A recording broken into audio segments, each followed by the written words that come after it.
person who really was instrumental in our introduction to Presbyterian Church was a person, William Henderson. And William Henderson was a white guy who owned a sizable land in Wilcox County. And he was a Northerner, but he had fought in the Civil War and had become a colonel.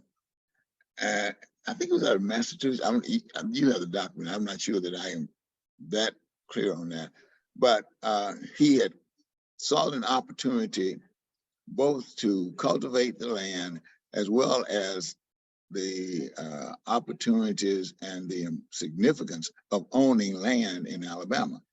The Alabama land basically was not that known as a productive land for cotton and some other things as North Carolina and South Carolina was.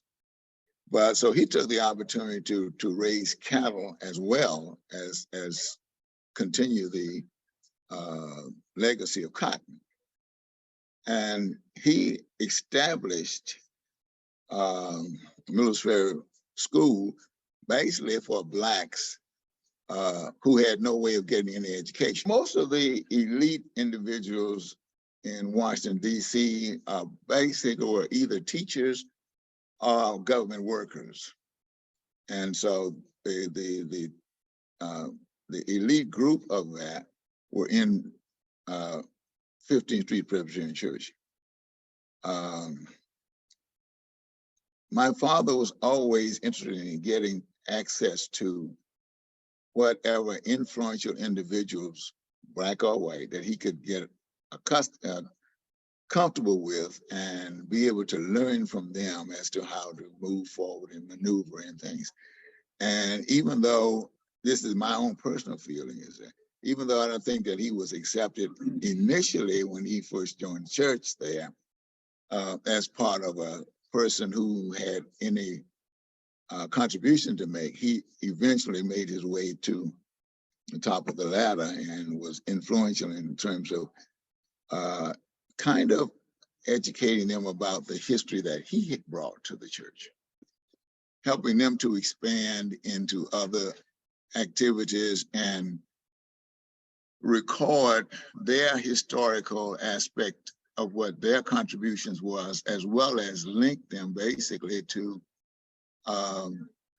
the Alabama Presbyterian Church in Miller's Ferry. The degree of diversity within North Avenue was just unheard of. Not only was it unheard of, but the membership was very welcoming. So when I say, well, let me go see what this church is all about and see what it is doing. And that was the only time that I'd heard a minister, senior pastor, talk to a congregation that was white and talk about the qualities that Martin Luther King was trying to educate the people about, white people about. And he repeatedly mentioned King's sermons as a resource and as a way of trying to perform and be as individuals. And that was just kind of unheard of for me. So I became more involved with the church. And then I said, well, if these people are really want to be learned about things, let me help and try and educate them and expose them to things that were within their ability to grasp and understand. So I started having them, because I knew some people at Spelman and Atlanta University. So I had them go to art shows and other musical entertainments there.